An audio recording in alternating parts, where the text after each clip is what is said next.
Que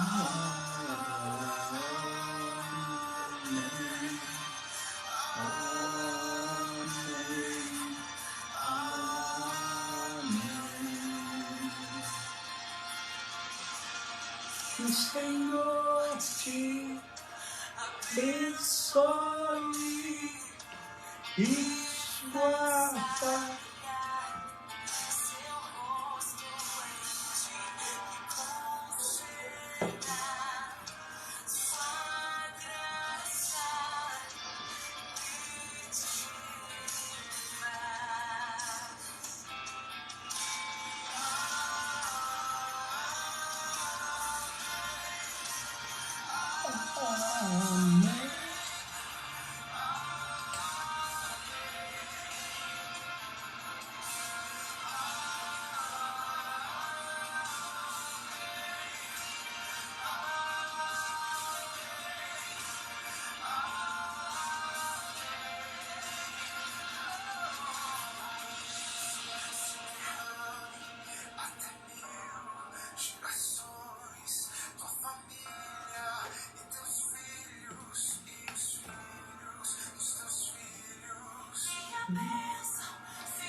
Gente, boa noite, graça e paz, você que está conectado conosco pelas redes sociais da PIB Jardim Maracanã.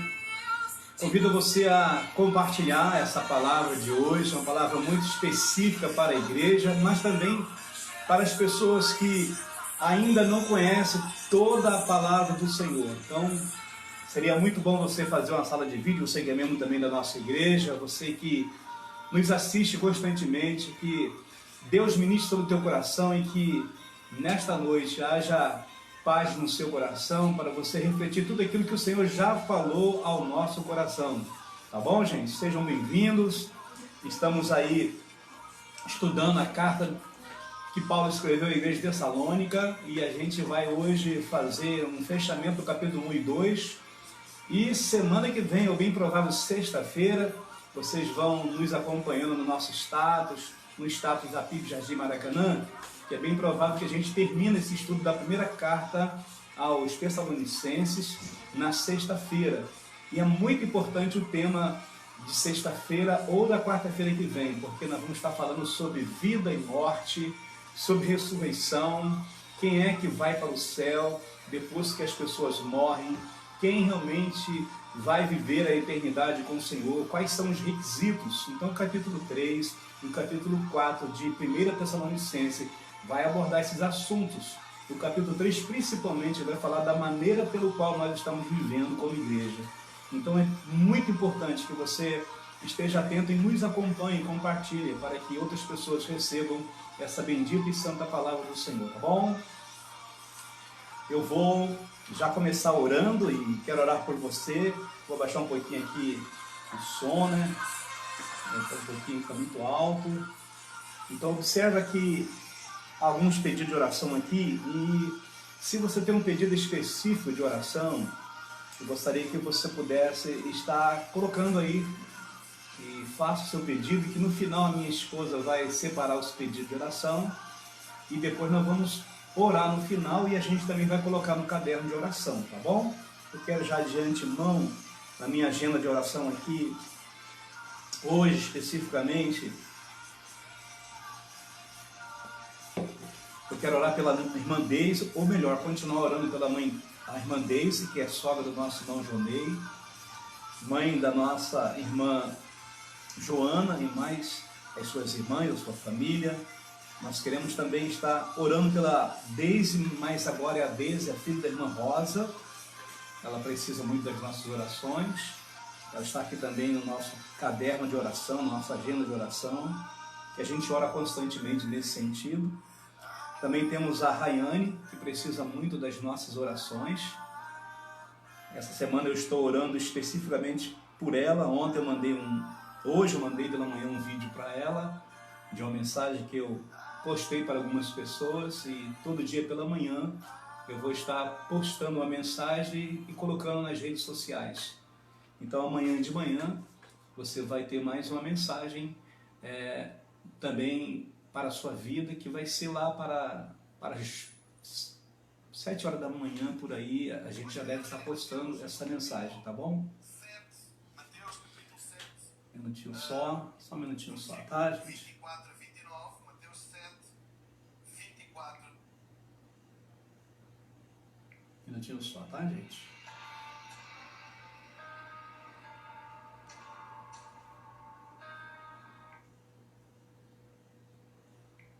Só um minutinho, gente. Eu tô aqui aprendendo algumas coisas, né? E é bem provável que a gente se torna craque nisso aí, tá? Então a gente vai então orar pela filha da irlandesa, como eu já falei para vocês. A Rayane, a gente está em oração por ela. E também nós vamos estar orando pela juventude, orando pelo pastor Luiz Cândido, nosso amigo, já esteve aqui em nossa igreja.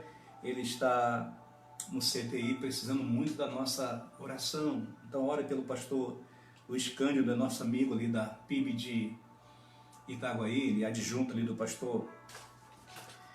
nosso querido pastor Adair. Ele precisa também muito da nossa súplica, tá bom? Também eu gostaria que vocês estivessem orando pela vida do Edmilson, outro pastor que está internado também no CTI. E a gente sabe que a Covid ela tem levado muitas pessoas, né, ao CTI e à morte. A gente precisa estar muito atento sobre essa enfermidade que abateu todas as nações. A gente precisa estar suplicando para que Deus intervenha, para que Deus haja e no tempo certo a gente consiga ter uma vida normal. Eu convido você sempre a fazer a sua parte, além de interceder, fazer aquilo que a gente tem que fazer todos os dias. Eu sei que tem sido muito difícil para algumas pessoas o uso de máscara, de gel, mas é necessário nesse tempo. Então nós vamos orar por essas pessoas. Se você tem um pedido para fazer, faça isso no final da nossa ministração. Com certeza a gente vai estar orando de novo, tá bom? Feche seus olhos agora, a gente vai estar em oração. Pai, em nome de Jesus, estamos aqui diante do Senhor, convidando o Espírito Santo para ministrar em nossas vidas, para que Ele ore por nós, para que Ele fale por nós. E eu quero a Deus nesta noite apresentar esses nomes diante do Senhor. Nomes esses, Senhor, que já está na nossa agenda de oração. E eu quero nesse exato momento, ó Pai, colocar a vida do pastor Luiz Cândido nas mãos do Senhor. Tu és um Deus que intervém, Tu és um Deus que age, Tu és um Deus que tem todo o poder.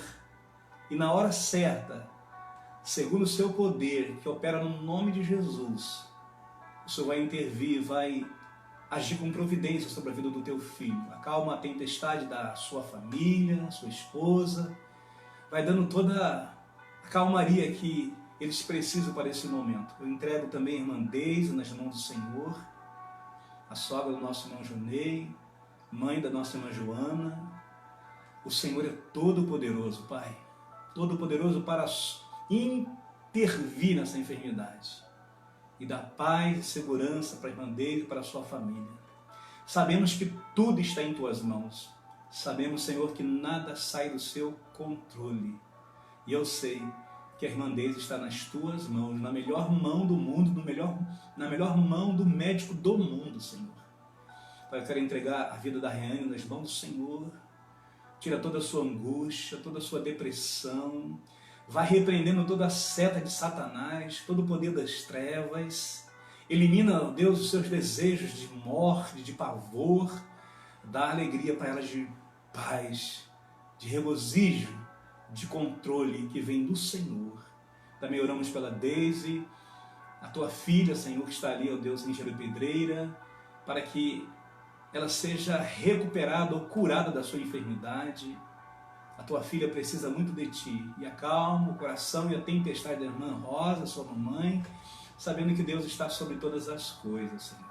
Pai, nesta hora de oração, nós suplicamos pela vida do pastor Edmilson, suplicamos pela vida da igreja, por aqueles que não podem, ó Deus, acompanhar os cultos presenciais. Vai ao encontro, Deus, das nossas necessidades agora. Tu sabes e conheces a necessidade de cada um dos teus filhos e filhas. Encha agora essas pessoas de paz, a paz que excede todo entendimento, e faça elas terem, nesse exato momento, a calmaria, a sensibilidade do teu Espírito, para descansar tão somente no Senhor. Porque a gente sabe que agindo Deus, ninguém pode impedir. E seja com as pessoas que estão acamadas, pessoas que nós não conhecemos agora, que está no leito de dor, vá ao encontro, Senhor, e ministra cura.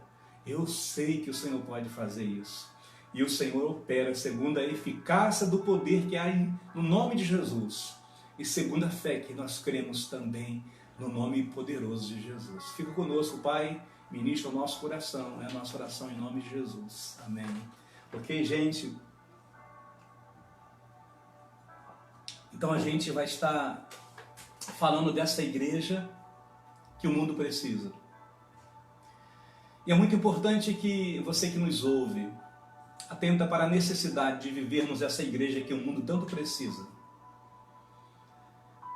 E eu tenho falado muito com Deus a respeito dessa igreja. Eu quero ser essa igreja, eu preciso ser essa igreja que o mundo tanto precisa. Que os meus vizinhos precisam, que você precisa, que eu preciso. Uma igreja relevante, uma igreja que não depende de coisas para viver o verdadeiro evangelho. Uma igreja que precisa de você mesmo, precisa da sua voz e que precisa do Espírito Santo de Deus, esse que vai falar por nós, esse que vai orar por nós. Portanto, nesta noite eu convido você a fazer uma reflexão se verdadeiramente você tem sido essa igreja que o mundo precisa. Se você realmente tem dado um bom testemunho de Jesus, do seu grande amor para conosco. E eu creio que é isso que faz a diferença nesse tempo, ou fará a diferença nesse tempo, para então a gente ter uma igreja que tem as marcas do Senhor Jesus. E essa é a palavra de Deus, e essa é a carta que nós estamos estudando, e todo o pano de fundo eu já falei, só para introduzir um pouquinho para quem ainda não ouviu as demais mensagens que eu ministrei. Eu estou falando da igreja de Tessalônica, e toda a abordagem, todo o fundo histórico, todo o contexto histórico está no capítulo 17, onde Paulo chega, 16, 17, onde Paulo chega naquela cidade, e ele começa então a fazer algo sobrenatural, que só acontece quem está cheio do Espírito Santo de Deus, e só acontece quando alguém está exercendo o poder e a autoridade que vem do céu. Paulo é esse homem que prega o Evangelho com poder e com autoridade que é no nome de Jesus. Uma igreja, ela precisa ser marcada pelo poder que vem do céu.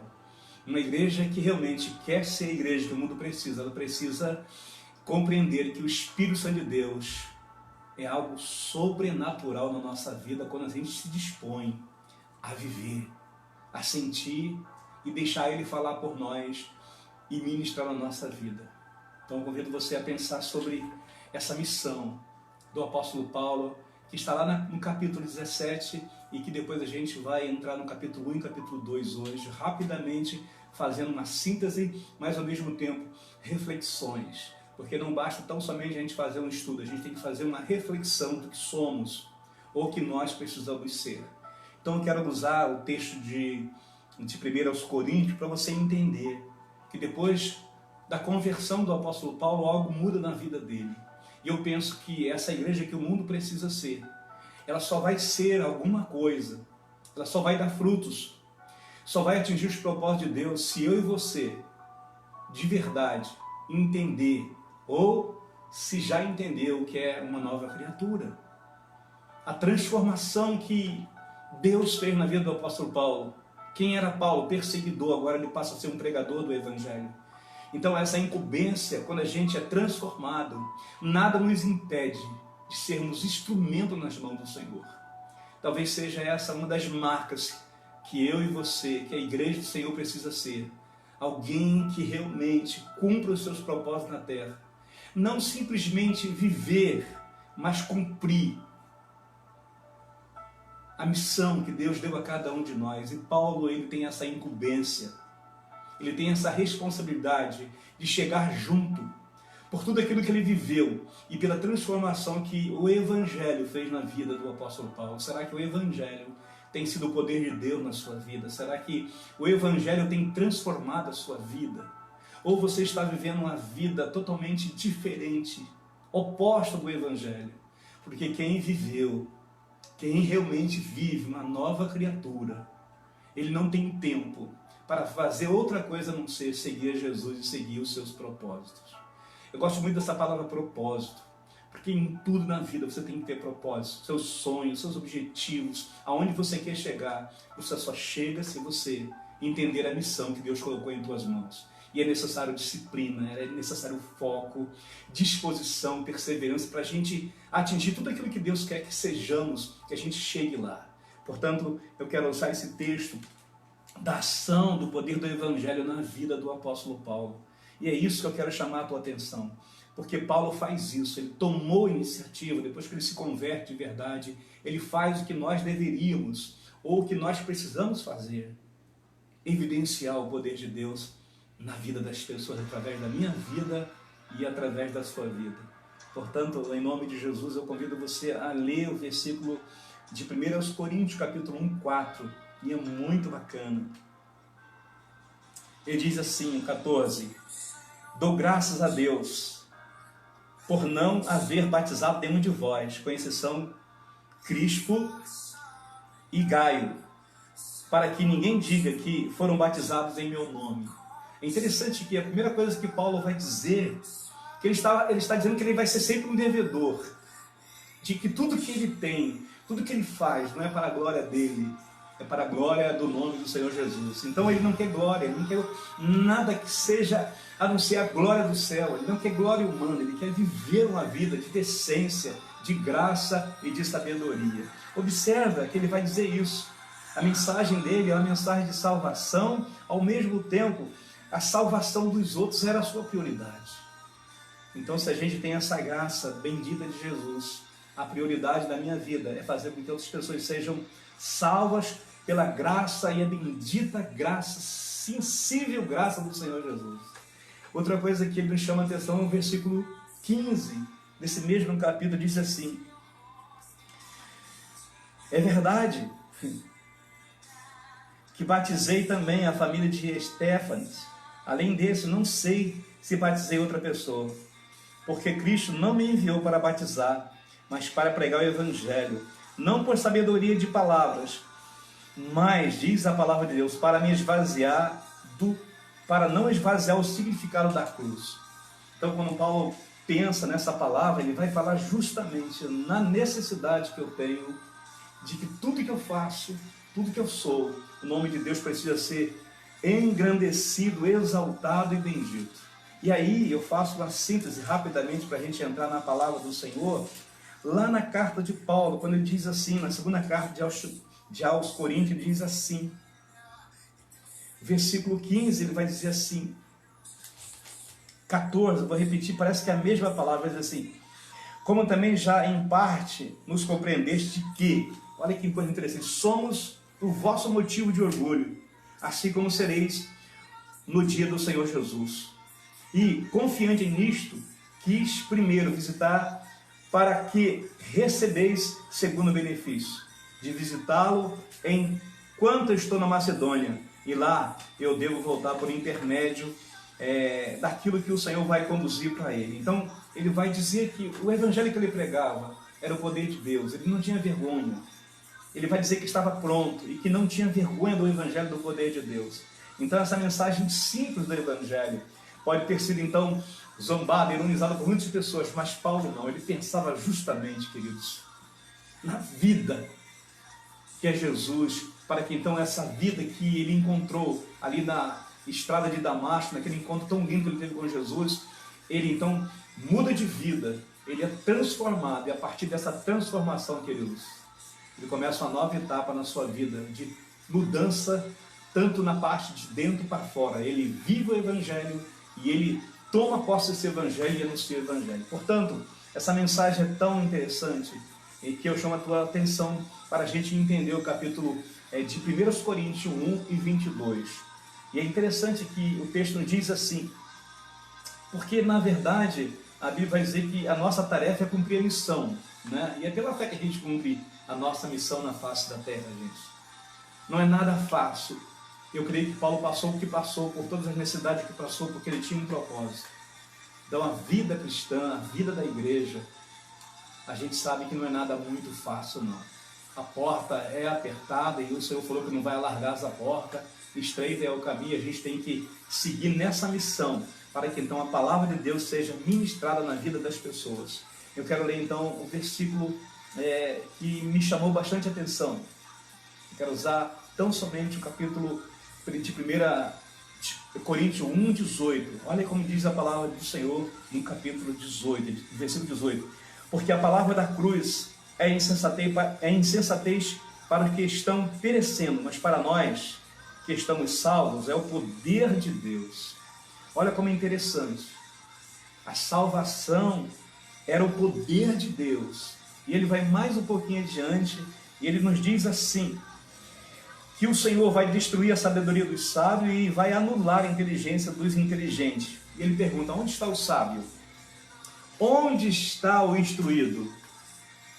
Onde está o questionador desta era? Por acaso Deus não tornou absurda a lógica desse mundo? Visto que a sabedoria de Deus, o mundo por sua própria sabedoria não conheceu, foi agrado de Deus salvar os que creem por intermédio do absurdo da pregação. E é interessante a gente atentar para isso, de que todos nós, eu e você que nos ouve agora, a gente tem toda a autoridade, todo o poder do céu. A gente não precisa de nenhuma estratégia, a gente não precisa de nenhuma maquiagem para a gente pregar o Evangelho. Todos nós, intelectuais, sabe, as pessoas mais simples que a gente conhece, que você conhece, eu e você podemos pregar esse Evangelho do poder de Deus. O que me chama a atenção nessa palavra, deixa eu desligar isso aqui só um pouquinho, meus queridos, desculpa aqui, porque eu estou sem assessoria aqui hoje. Só um pouquinho aqui.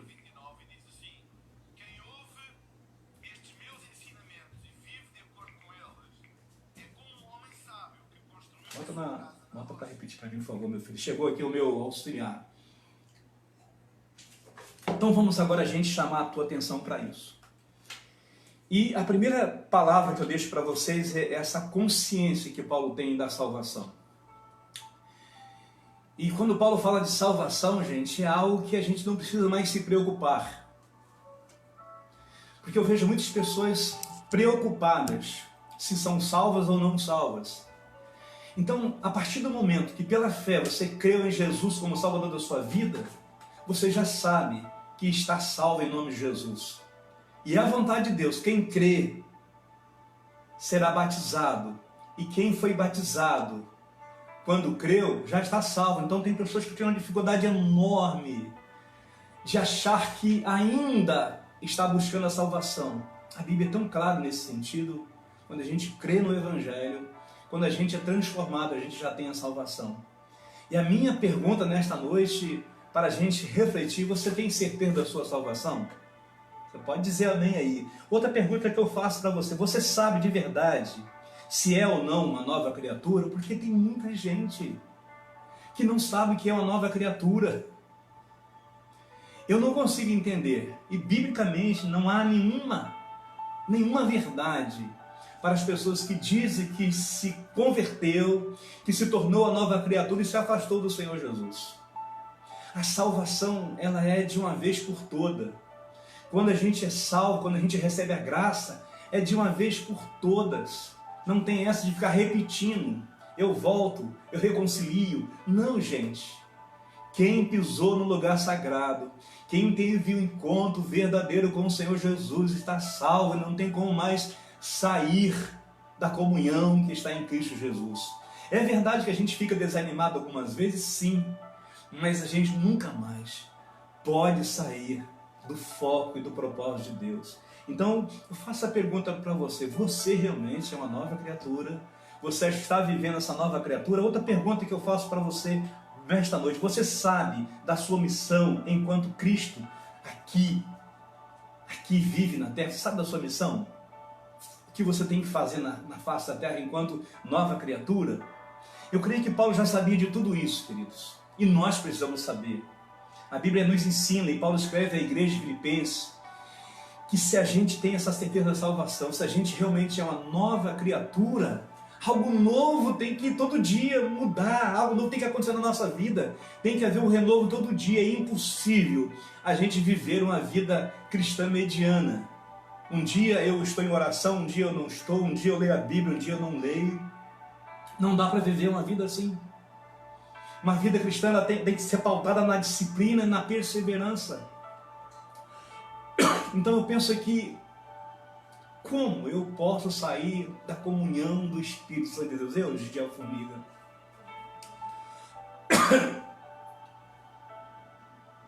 Como eu posso sair do foco de Deus? Impossível. Se alguém está em Cristo, a Bíblia diz que nova criatura é.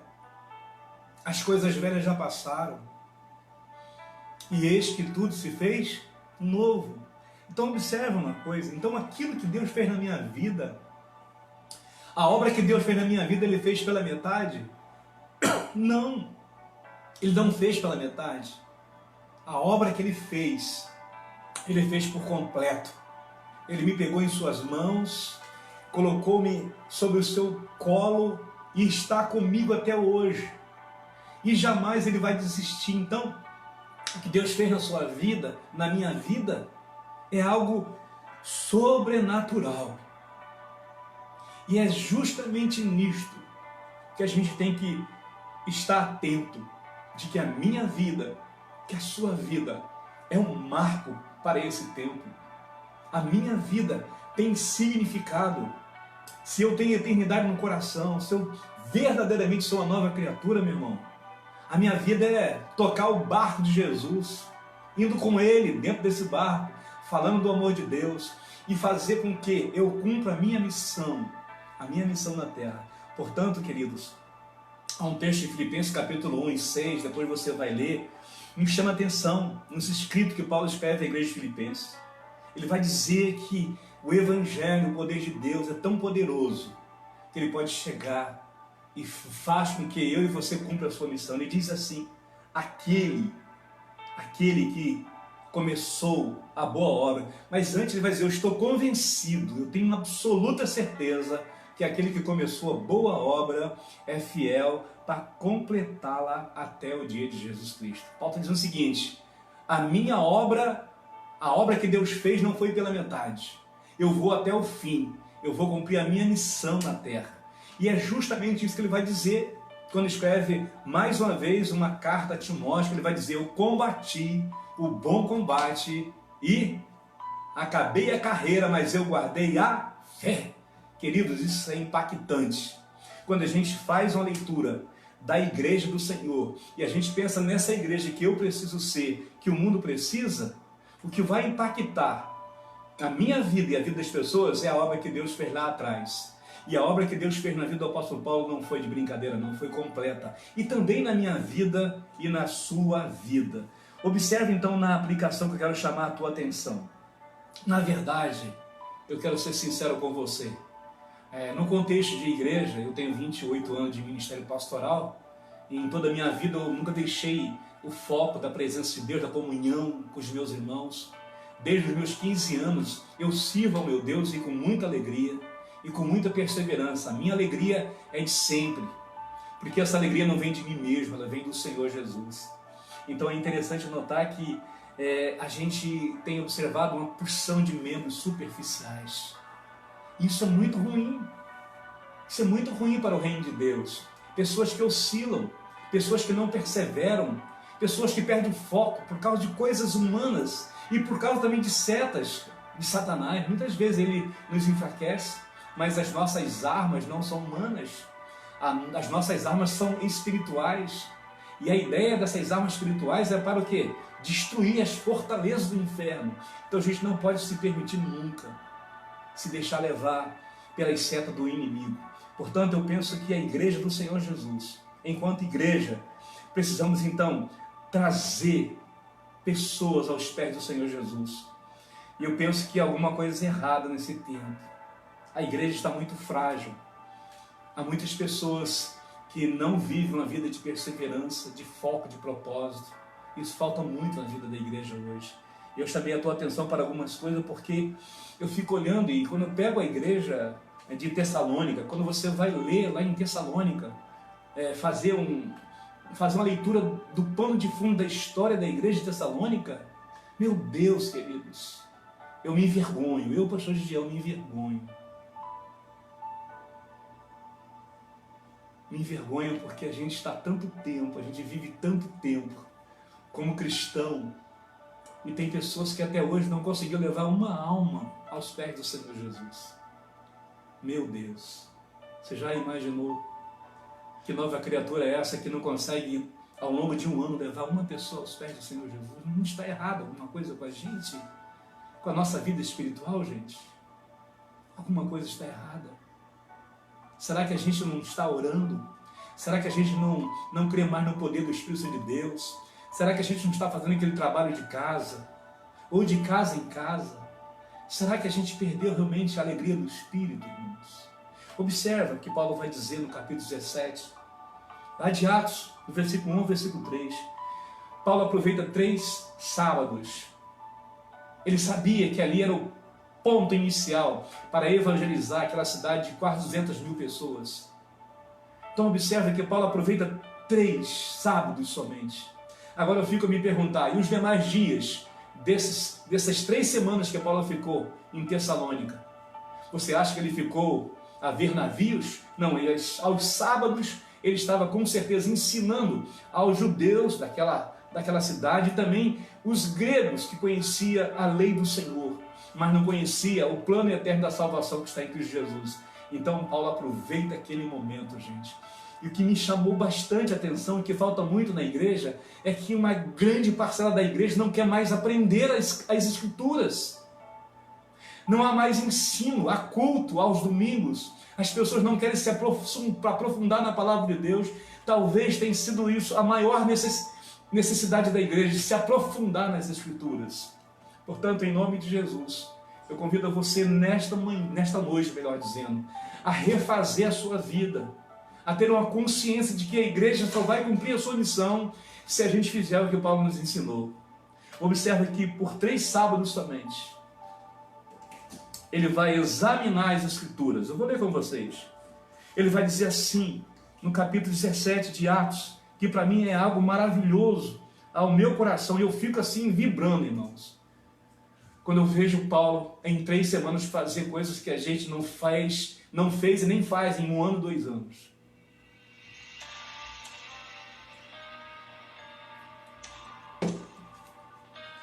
Observa o texto, irmãos, de Atos 17.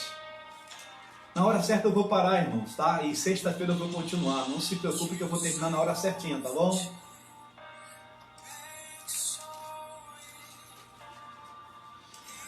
Observa algo interessante para a gente aprender aqui, para você aprender.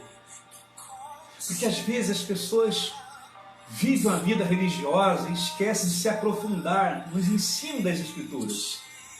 Observa que Paulo chega então nessa cidade, em Tessalônica, e diz que no versículo 2, segundo o seu costume, Paulo compareceu uma reunião, a reunião dos judeus na sinagoga, e diz a primeira coisa que ele fala, por 3 sábados, ele examinou as Escrituras. Você sabe o que é examinar as Escrituras? Paulo vai dizer, vamos pesquisar, vamos analisar toda a Escritura, e vamos ver o que está certo e o que está errado, o que está faltando, o que vocês ainda não conhecem. Então ele examina com profundidade, ele explora, ele vai averiguar, juntamente com os judeus, e os judeus que não eram judeus, mas eram pessoas que conheciam a lei do Senhor Jesus. Observe aqui, logo em seguida ele vai dizer que ele vai examinar. Sabe o que é examinar, gente? A palavra de Deus, a Escritura, com profundidade.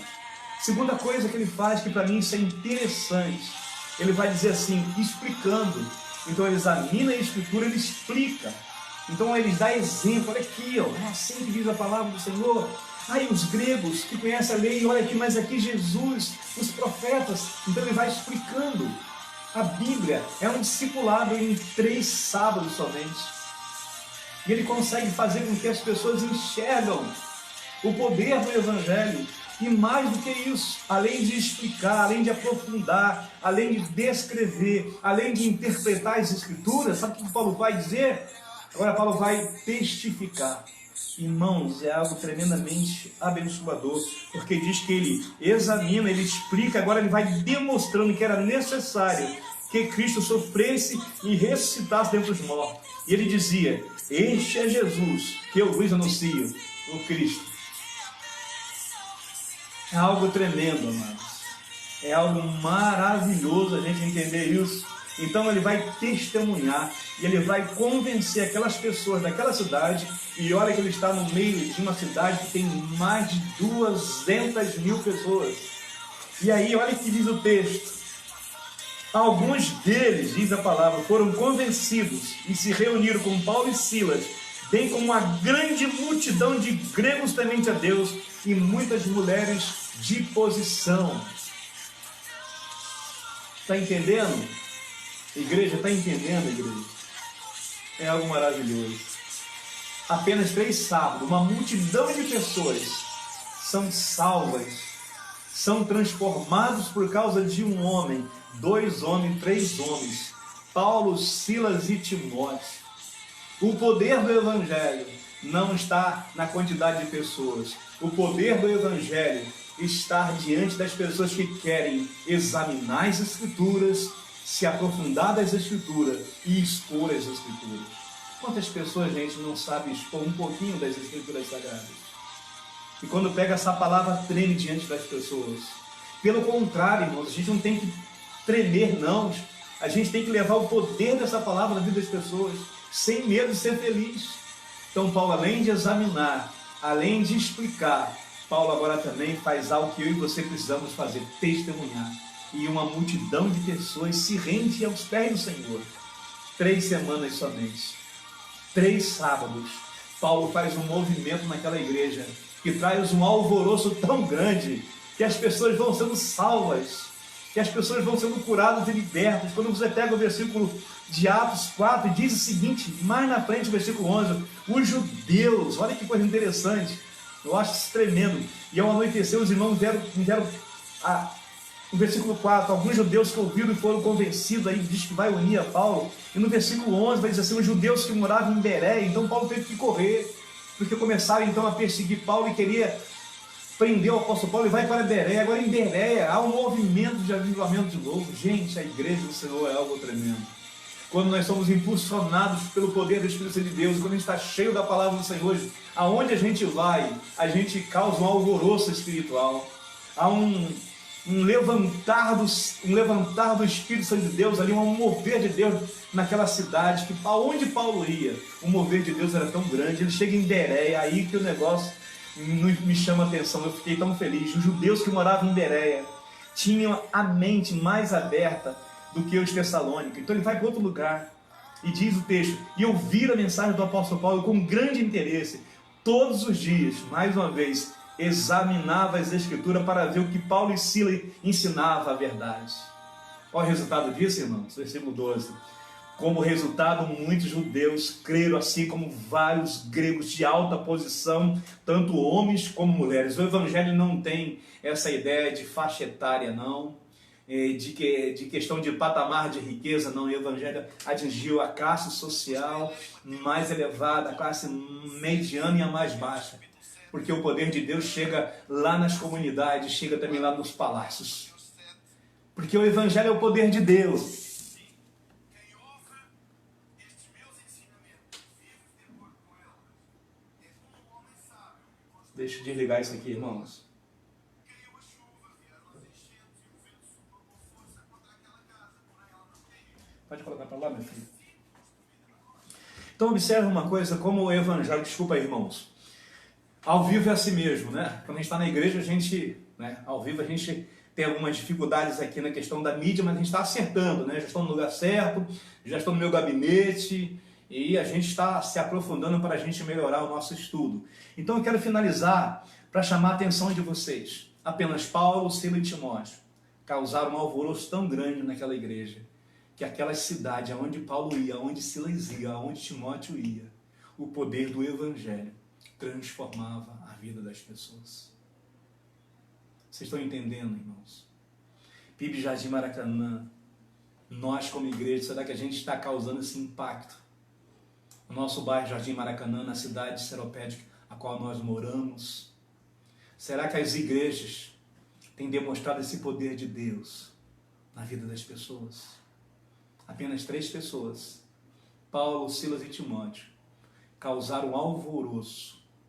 O poder de Deus foi tão manifesto em Tessalônica, em Beré, em Atenas, aonde Paulo passava com a sua caravana de apenas 3 pessoas, mudava lugar daquela cidade.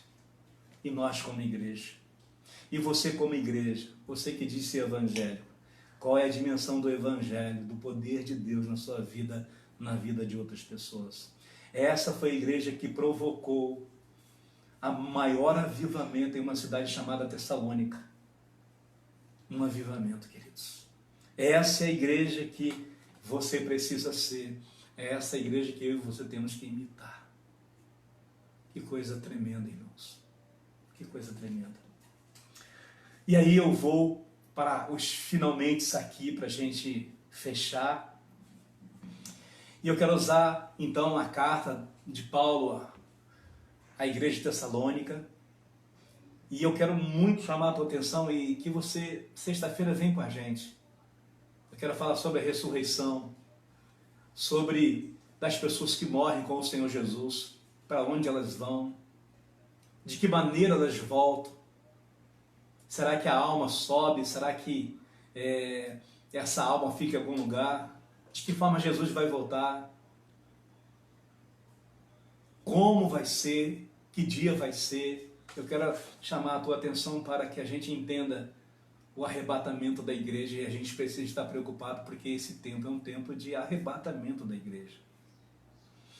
Eu quero usar esse versículo 2 a 4 de 1 Tessalonicenses capítulo 1. Ele vai dizer, eu estou muito feliz com a igreja de Tessalônica. Eu estou muito feliz e menciono vocês nas minhas orações. A oração do apóstolo Paulo, porque ele já está em Atenas, e é de Corinto que ele vai escrever essa carta a essa igreja. Ele vai dizer que estava tremendamente contente com essa igreja. Será que Jesus está contente com a igreja que nós somos aqui na terra, nesse tempo? Será que você está feliz em ser essa igreja que você diz que é? Ele vai dizer assim, quando oramos por vocês diante do nosso Deus e Pai, relembramos o trabalho fiel. Era uma igreja que era fidelíssima, que cumpria a sua missão e seus propósitos. Ele vai dizer, uma igreja que era fiel, cumpria os seus propósitos na questão do amor, da esperança e da fé. Era uma igreja que levava isso para as pessoas, fé, amor e esperança. É a mensagem da cruz. E é a mensagem da igreja, em todas as cartas, quase todas as cartas. A mensagem de Paulo é fé, amor e esperança. Que seja a sua esperança também, que seja a nossa esperança. E ele vai dizer no versículo 4, ele vai dizer, sabemos, irmãos, que Deus os ama e os escolheu. Deus escolheu a igreja, Deus nos ama, ama a sua igreja. E Ele quer ver em nós essa igreja modelo. No capítulo 1 ainda, no versículo 6 e 7, vai dizer assim, apesar do sofrimento que isso lhes trouxe. Porque, gente, quando a gente quer viver uma vida de verdade, uma vida cristã, a gente tem alguns sofrimentos, alguns intempéries da vida, as provações são grandes. A gente vai ver que no capítulo 2, Paulo tenta chegar a essa cidade, não foi possível. Timóteo que chega para saber como a igreja tessalônica estava, o diabo impede que Paulo chegue até essa igreja. Olha como o poder de Satanás é tão grande, é tão imenso. Se a gente não estiver na dinâmica do poder de Deus, do Evangelho de Jesus, a gente não aguenta e a gente dá campo para o inimigo. Mas essa mensagem é tão linda, porque essa igreja, apesar do sofrimento, eles receberam a mensagem de Deus com alegria, e diz o texto, que vem do Espírito Santo, se tornaram imitadores do nosso Senhor. Então, essa igreja relevante, chamada Igreja de Tessalônica, é a igreja que eu e você precisamos ser. Uma igreja que sofre, uma igreja que padece, e uma igreja que, mesmo padecendo, ela sente uma maior alegria. E no poder do Espírito Santo de Deus, está sofrendo por causa de Jesus. Será que você sofre por amor ao Evangelho de Jesus? A grande maioria não sofre. A grande maioria acha que vida cristã é vida saudável, é vida sem enfermidade e vida lá naquele patamar financeiro, comendo e bebendo e vivendo. Não é verdade, queridos. A vida cristã a gente vai ver, se a gente quiser imitar a igreja de Jesus, ser a igreja de Jesus, a gente vai passar por todos os sofrimentos, mas a gente vai na alegria do Espírito Santo de Deus. No capítulo 2, aí eu vou entrar para a gente fechar aqui, a gente observa que Paulo vive o que vive. Então, Paulo chega em Tessalônica, ele vai para Tessalônica, ele prega o evangelho, ele toma uma coça, Paulo e Silas vão ser presos, machucados, e lá na prisão acontece um avivamento espiritual, porque mesmo diante das dores que eles sentiam, sabe, do martírio, das pancadaria, da pancadaria que foi sobre a vida dele, a Bíblia diz que Paulo estava sentindo uma alegria enorme de ser perseguido. Ele louvava e glorificava o nome do Senhor em uma prisão. Agora imagina a cena de Paulo à meia-noite, sabe, cantando e adorando ao Senhor por ser perseguido, machucado e ferido, sangrando e acorrentado em um tronco. Agora as cadeias do céu então vêm, abre aquelas cadeias, o carcereiro quer morrer, pensa que todo mundo está fugindo e diz o texto, meus irmãos, que algo sobrenatural acontece. Aquele carcereiro se rende aos pés do Senhor Jesus, aceita Jesus, a sua família aceita Jesus. Aquela mesma família agora é batizada, aquela mesma família cuida do apóstolo Paulo de Silas. Eis o poder do Evangelho. Aonde o poder do Evangelho vai, muda a vida das pessoas.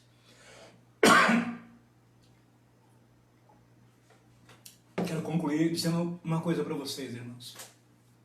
Observa que essa igreja que recebeu, essa igreja que foi fundada pelo apóstolo Paulo, essa igreja que Paulo sofre, que Paulo é machucado, ferido, preso. Agora, essa igreja vive um momento ali em Tessalônica e acha que Paulo foi lá simplesmente para receber alguma coisa. Isso é muito triste. O capítulo 2 me deixa muito triste, porque a gente que é ministro de Deus sabe que a gente, quando Deus chama a gente para o ministério, quando a gente chama eu e você para o ministério, a gente não fica pensando em coisas materiais. E aquela igreja vai fazer uma acusação falsa, dizendo que Paulo se aproveitou daquele momento para receber alguma coisa. E aí, gente, eu quero chamar a tua atenção que Paulo vai então fazer a sua defesa. Ele vai dizer no capítulo 2 de primeira carta a Tessalônica, dizendo o seguinte: olha, uma coisa eu quero dizer para vocês. Quando eu fui a Tessalônica, eu pensei simplesmente em cuidar da vida espiritual de vocês, em levar a mensagem do Evangelho e da transformação. Eu não fui com desejo de receber alguma coisa dessa igreja. Pelo contrário, eu fui cheio do amor de Deus. Eu gosto muito dessa palavra que Paulo vai usar, uma expressão bacana que nós deveríamos usar, todos nós ministros, todos nós, você que é membro de uma igreja local, a gente precisa saber exortar. E Paulo então vai exortar essa igreja. Ele vai dizer no versículo 1 do capítulo 2 de Tessalonicenses, ele vai dizer: irmãos, vós mesmos sabeis que não foi em vão que vos visitamos, mas, como sabeis, apesar dos sofrimentos e dos maus tratos que padecemos em Filipos, nosso Deus nos deu ânimo para vos anunciar o Evangelho por meio das grandes dificuldades. Porque a nossa exortação não procede do erro, nem de motivação desonesta, nem é feita para enganar, mas assim como fomos aprovados por Deus, para que o Evangelho não fosse confiado a si mesmo, falamos não para agradar homens, mas para que seja testado o coração. Deus é testemunha, Paulo vai dizer, que nunca usamos de bajulação. Como sabeis, nem agimos com a intenção gananciosa. Paulo não estava ali pregando o Evangelho por causa do dinheiro. A gente não prega o Evangelho por causa do dinheiro. Aliás, nós jamais deveríamos anunciar alguma coisa a respeito de vida financeira quando estamos falando a respeito desse grande amor de Deus, do Evangelho de Jesus. Infelizmente, o Evangelho está sendo trabalhado de tal forma onde o Evangelho se tornou algo de muita renda para alguns líderes, eles só falam de dinheiro e só pregam sobre dinheiro. Não prega sobre a cruz, não prega sobre o amor de Deus. Essa é a igreja desse tempo que nós estamos vivendo. O mercado do evangelho. Não, Paulo vai dizer, olha, eu poderia até receber de vocês, porque eu sou ministro da palavra do Senhor Jesus, mas eu não fui com essa intenção. Então Paulo agora vai pegar uma vara, e eu gosto muito dessa ideia, gente. Eu vou concluir com essa ilustração, porque para mim isso aqui é uma figura de linguagem, uma metáfora. Eu quero só concluir dizendo o seguinte, Paulo diz, então eu vou levar uma vara e vou levar um chinelo. Isso é figuradamente, tá, irmãos? Porque é isso que ele vai dizer, eu acho isso bacana, que ele vai dizer, nós não buscamos honraria, nós não buscamos bajulação, nós tão somente fomos por causa do amor de Deus que está em Cristo Jesus. E aí ele vai então exortar essa igreja. De que maneira nós precisamos exortar a igreja? Irmãos, algumas vezes, e eu estava essa semana conversando com uma ovelha, e essa ovelha disse para mim, pastor, eu tinha assim um medo tão grande do Senhor. O Senhor falava com aquela voz forte, eu tinha o maior medo do Senhor. Agora eu sei que o Senhor não é nada de bravo. Eu falei, eu sou meio bravo sim, dependendo do momento. A gente tem que saber. Ela fala, pastor, mas a exortação nossa às vezes tem que ser com amor, aquele amor moderado, uma chinelada, uma palmada, mas também pode ser com a vara ou com a vara de marmelo ou de goiaba. Então é analogia, né? Mas observa o que a Bíblia chama a atenção. Olha o versículo 7. Olha a maneira pelo qual Paulo então vai exortar essa igreja. Olha, eu poderia ter recebido sim um salário, vocês deveriam ter me pago, mas eu não fui com essa intenção. E trabalhei arduamente por causa do Evangelho de Jesus. E a gente vai ver que a igreja de Filipos abençoa a vida financeira do apóstolo Paulo de uma forma plena e abençoadora. Então observa, vai dizer assim, pelo contrário, fomos bondosos entre vós. Olha a forma de Paulo tratar então a igreja agora, ele poderia chegar lá, né? Fomos bondosos entre vós como mãe que acaricia seus próprios filhos. Irmãos, eu gosto dessa ideia aqui de acariciar. A ideia de Paulo aqui, como é que a mãe trata o filho? Como uma mãe exorta um filho, né? Diferente do pai. Então esse amor agora é de mãe. Paulo então exorta com sensibilidade, olha, eu fui com o meu coração, eu fui com a minha alma, e eu também fui cheio de amor, cheio de generosidade, eu fui para abraçar vocês, para chorar com vocês, e eu amei vocês como uma mãe ama um filho. Então olha a exortação dele. Então ele exorta a igreja, dizendo o seguinte, cuidado com aquilo que vocês falam a respeito do apóstolo Paulo, cuidado com aquilo que vocês falam a respeito do pastor fulano, Beltrano, do ministro de Deus. Tem muita gente séria nesse campo, queridos. Tem muita gente séria pastoreando a igreja do Senhor Jesus. São poucas, mas tem. Então ele vai agora então dar umas palmadas, até pecado hoje, né? Pecado não, hoje a lei já não diz que a gente não pode, né? Vara de goiaba muito menos, chinelada. Então Paulo vai dar uma chineladazinha ali, falando figuradamente. Paulo então dá umas palmadas nessa igreja e acerta o rumo dessa igreja. Mas Paulo faz muito mais do que isso. Porque na verdade a gente sabe, gente, e você sabe que na igreja tem o quê? Tem gente de todo tipo, né, gente? Tem gente dissimulada dentro da igreja, em todo lugar. Tem gente que é cheia de vontade na igreja. Tem gente que vira a cara por qualquer coisa. Não é verdade? Paulo está dizendo o seguinte, gente, não se importa com esse tipo de pessoas. Continua amando essas pessoas, cuidando dessas pessoas, como uma mãe cuida do seu filho. Ame essas pessoas, se achega a essas pessoas e trabalhe o coração e a mente dessa pessoa para que ela venha somar conosco. E eu encerro no versículo 11, Paulo agora vai exortar, não como amor de mãe, mas Paulo agora vai exortar como amor do pai. E aí, como é que o pai faz? O pai dá uma palmadinha só? O pai pega uma varinha assim bem fininha? O pai dá aquelas... Não, o pai pega pesado, eu estou falando por mim mesmo. Papai pegava pesado, meu pai pegava pesado, ele pegava aquela vara na comieira assim, quando puxava aquela vara, ai de mim, de alformiga. Então observe que Paulo chega a essa igreja, exortando essa igreja com muito amor, aquele amor de mãe, sabe, que você abraça, mas Paulo também agora pega o amor do pai, e é isso que eu acho bonito. Olha o versículo 11 para a gente concluir. Sim, ele vai dizer assim, assim como sabeis que tratarmos cada um de vós da mesma forma como um pai trata seus filhos, exortando-vos consolando-vos e insistindo em que viveis de um modo digno de Deus, que vos chamou para o seu reino e glória. Agora Paulo então pega uma vara de marmelo e exorta aquela igreja. Fique na posição, cuidado com aquilo que vocês estão falando, cuidado com aquilo que vocês estão pregando, cuidado com os falsos profetas. Então Paulo agora exorta com firmeza como um pai. Sabe, observou quando o pai fala com o filho? Daniel, Nicolas, Carol, não sei quem está nos ouvindo aí, né? Não é assim, quando o pai fala, na verdade, né, os filhos ficam com mais medo. Então Paulo exorta a igreja assim. Nós líderes, pastores, às vezes a gente tem que exortar com amor de mãe. Aquele amor mais leve, mais suave, mas algumas vezes o pastor precisa ser radical em algumas coisas. Exortar sim, e ter uma posição bíblica, espiritual, é por aqui o caminho. É assim que Deus está mandando fazer, e é justamente isso que Paulo vai dizer a essa igreja. E por fim, gente, a minha oração é que nesta noite, eu chamo a tua atenção, eu pergunto para você que tipo de igreja você tem sido, que exortação você precisa nessa noite. Você precisa de umas palmadas como membro de uma igreja local, como membro do corpo de Cristo. Você precisa de uma vara de goiaba, uma vara de marmelo. Qual é a exortação de Deus para a sua vida nesta noite? Eu não sei.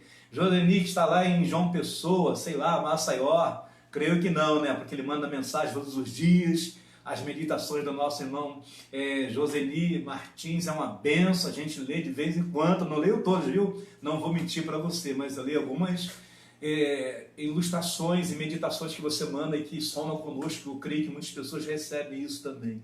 E a minha pergunta é sempre essa: você precisa da exortação, do corretivo de mãe ou de pai?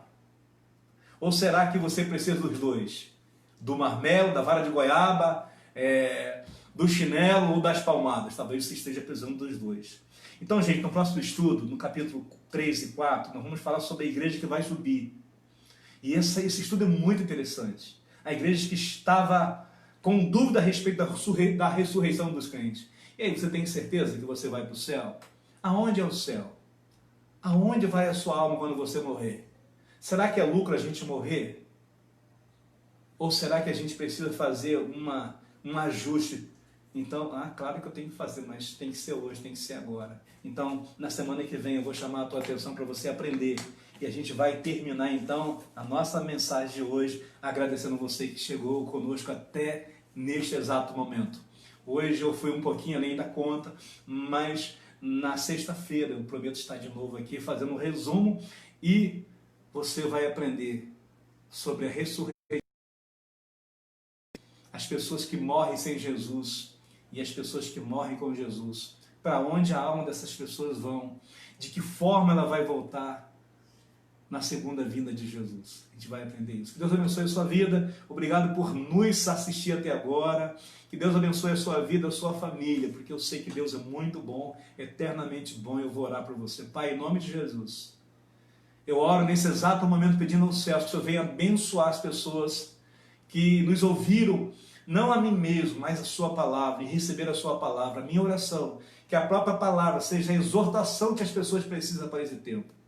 A minha oração é que todas as pessoas compreendam o grande amor de Deus e a missão nossa aqui na terra, Senhor, de ser uma igreja que o mundo tanto precisa, uma igreja relevante, uma igreja que vem impactar o mundo com seu testemunho, com a palavra. Oh Deus, que nós sejamos luz nesse tempo, que nós sejamos pessoas que vão encorajar outras pessoas a ter um encontro com Jesus.